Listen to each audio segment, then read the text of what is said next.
Готова. Смених резервара, смених помпичката, вече всичко работи.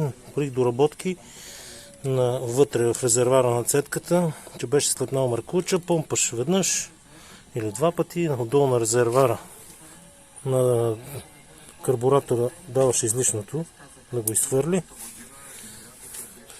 Карбуратора с леко отворен смукач, така съм я настроил, така работи добре, даваш контакт и сега дърпаш. Пали.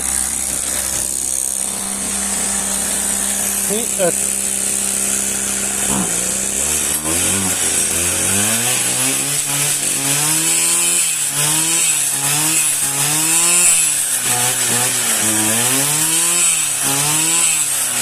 Работи перфектно. И това е резултат.